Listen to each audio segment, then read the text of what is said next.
लेते चलते हैं देहरादून, जहां पर मुख्यमंत्री पुष्कर सिंह धामी इस वक्त मौजूद हैं। विजय दिवस पर आयोजित श्रद्धांजलि समारोह में शामिल हुए सीएम। बचपन से मैं सुनता रहा तो मुझे बहुत अच्छा लगता है। आप बोल रहे थे, कुछ लोगों को लग रहा होगा बहुत लंबा हो रहा है, लेकिन मुझे लग रहा था कि और बोलो आप।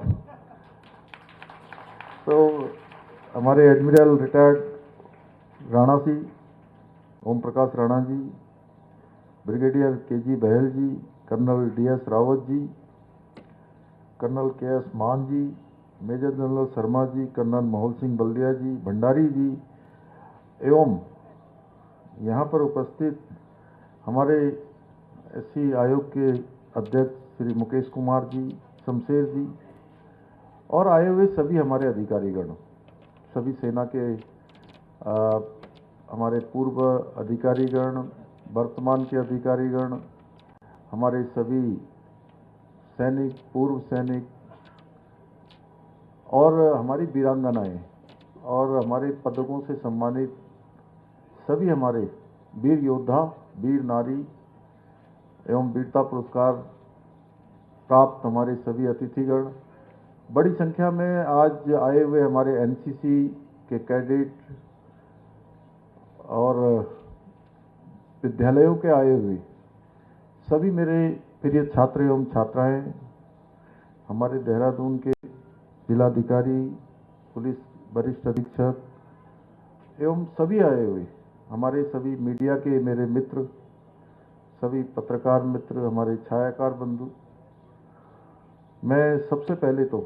आज इस अवसर पर आप सभी महानुभावों का अपनी ओर से, क्योंकि आज ये विजय दिवस है, इस विजय दिवस के अवसर पर यहाँ उपस्थित होने पर आप सभी का मैं स्वागत करता हूँ, सबका अभिनंदन करता हूँ।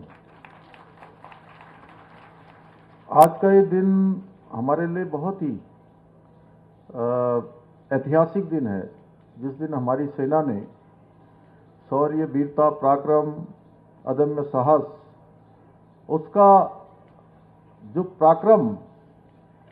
16 दिसंबर 1971 को इतिहास के रूप में हमारे सामने रखा था, उसका उत्सव मनाने का दिन है। आज हम सब लोग यहाँ पर उस उत्सव को मनाने के लिए एकत्र हुए हैं, क्योंकि आज के दिन भारत के सशस्त्र बलों का जो साहस और उनका बलिदान है, निश्चित रूप से हम उनका स्मरण भी करते हैं, उनको नमन भी करते हैं, श्रद्धांजलि भी व्यक्त करते हैं कि उन्होंने 1971 का जो युद्ध अमानवीयता पर, जिस प्रकार से उस समय के पूर्वी पाकिस्तान में अमानवीयता हो रही थी, अत्याचार हो रहा था, दुराचार हो रहा था, और इस युद्ध का जो परिणाम था वो सदाचार के रूप में, और जो हम प्रत्येक वर्ष विजयदशमी का पर्व मनाते हैं अन्याय पर न्याय की जीत के रूप में, उसी प्रकार का यह भी दिवस है अन्याय पर न्याय की जीत के रूप में। यह जो 1971 का युद्ध था, और आप सबके बीच में जब भी आता हूं तो आप सब जानते हैं मैं जिस पृष्ठभूमि से हूं, एक सैनिक पुत्र होने के नाते ऐसे कार्यक्रमों में जब भी आता हूं तो एक अंदर से बहुत ही गर्व की अनुभूति होती है, और बहुत बार ऐसा होता है कि उनको मैं सच कहूं तो आप सबके सामने में शब्दों में प्रकट नहीं कर पाता हूं, और मैं अपने आप को असमर्थ पाता हूं कि कैसे मैं बहुत एक्सप्लेन करूं। लेकिन आज का दिन वास्तव में हमारे लिए बहुत ऐतिहासिक दिन है, और 1971 में पाकिस्तान के 93,000 से अधिक सैनिकों को हमारे सैनिकों ने आत्मसमर्पण के लिए मजबूर कर दिया था। उन्होंने घुटने टेके थे, और पूरे द्वितीय विश्व युद्ध के बाद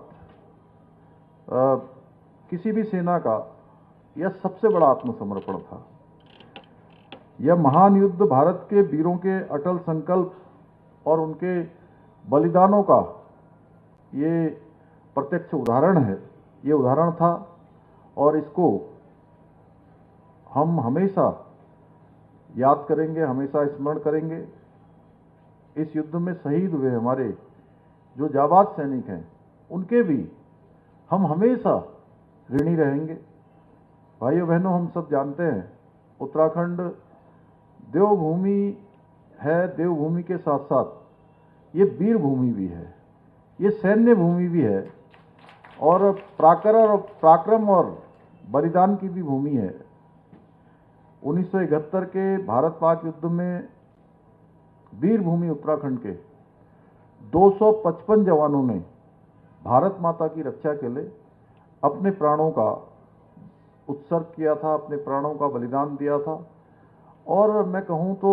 अपना सर्वोच्च उन्होंने जो भारत माता के लिए किया वो हम सब के लिए हमेशा प्रेरणादायी रहेगा। मैं आज के इस अवसर पर उन सभी वीरों को अपने समस्त प्रदेशवासियों की ओर से बहुत विनम्र श्रद्धांजलि अर्पित करता हूं। इस युद्ध में अदम्य साहस और पराक्रम का परिचय देने वाले प्रदेश के 74 सैनिकों को विभिन्न वीरता पुरस्कारों से सम्मानित कर यह देश स्वयं भी सम्मानित महसूस करता है, क्योंकि जब भी हम कभी अपने वीरांगनाओं का, अपने वीरों का सम्मान करते हैं तो ये उनका सम्मान नहीं होता है, हम तो केवल उनका स्मरण करते हैं। हम जब उनको सम्मानित करते हैं तो ऐसा महसूस होता है कि हम स्वयं सम्मानित हो रहे हैं, स्वयं सम्मानित होने का ऐसा महसूस करते हैं। ऐसे वीरों की बलिदान की अमर गाथाएं आज भी हमारे युवाओं के लिए बहुत प्रेरणा स्रोत है और शायद एक कारण यह भी है कि हम लोग प्रत्येक वर्ष उन वीरों को याद करते हैं, उनको नमन करते हैं, जिससे कि आने वाली जो हमारी पीढ़ियां हैं वह भी उन हमारे वीरों के बारे में, उनकी शहादत के बारे में, उनकी वीरता के बारे में ठीक प्रकार से परिचित हों। ये इतिहास हमारा पीढ़ी दर पीढ़ी आगे बढ़ना चाहिए। भाइयों बहनों, आज हमारे आदरणीय प्रधानमंत्री मोदी जी के द्वारा उनके मार्गदर्शन में हमने 5वें धाम सैनिक धाम की भी नींव रखी है और यह नींव एक जो है भव्य और राष्ट्रभक्ति से ओतप्रोत है, उसके निर्माण की नींव है। सैन्य धाम का काम तेजी से निर्माण की ओर बढ़ रहा है, तेजी से उसकी प्रगति हो रही है और जल्दी हमें उम्मीद है कि हम सैन्य धाम का लोकार्पण कर अपने उत्तराखंड के और देश के सभी वीर जवानों को, उन योद्धाओं को एक श्रद्धांजलि अर्पित करेंगे। यह स्मारक उन सभी वीरों को हमारी ओर से एक विनम्र श्रद्धांजलि होगी जिन्होंने अपने प्राणों की परवाह न करते हुए भारत माता की रक्षा के लिए, हम सब की रक्षा के लिए और तिरंगे की शान को अक्षुण्ण बनाए रखने के लिए राष्ट्र के समक्ष अपने प्राणों का बलिदान दिया था, अपने प्राण न्यौछावर किए थे। यह सैन्य धाम आने वाली पीढ़ियों के लिए भी एक राष्ट्र आराधन को एक दिव्य प्रेरणा पुंज के रूप में कार्य करेगा। भाइयों बहनों, हम सभी जानते हैं जनरल बिपिन रावत जी हमारे बीच में नहीं है। मैं उनका एक लेक्चर सुन रहा था, उन्होंने उस लेक्चर में कहा था कि सेना में कार्य करना महज एक नौकरी नहीं है, बल्कि यह एक साधना है। और आज हमारे प्रधानमंत्री जी के नेतृत्व में लगातार प्रयास है कि हम अपने जवानों को अच्छे से अच्छे, उन्नत से उन्नत, जिसके बारे में मेजर जनरल सभरवाल साहब ने बहुत विस्तार से बताया कि किस प्रकार से जो रुके हुए कार्य थे और हमारे राणा जी ने भी कि पहले भी वो रक्षा मंत्री से मिलते थे और बाद में के रक्षा मंत्री से मिलते थे। दोनों में फर्क उन्होंने बहुत उस प्रकार से नहीं कहा, लेकिन हम सब समझ सकते हैं कि क्या कार्यशैली होगी और जो कहने का तरीका था वह भी यही होना चाहिए, क्योंकि एक सैन्य अफसर और जिन्होंने महत्वपूर्ण जिम्मेदारियों का निर्वाह किया है वो एक way of style, way of working जिसको सेना के अंदर सिखाया जाता है वो हमारे सामने रखा। और जिस प्रकार से आज मेजर जनरल सभरवाल साहब ने बहुत विस्तार से कहा कि मोदी जी के नेतृत्व में किस प्रकार से काम हो रहा है। आज अच्छे हथियार हों, अच्छे साजो सामान हों और जो हमारे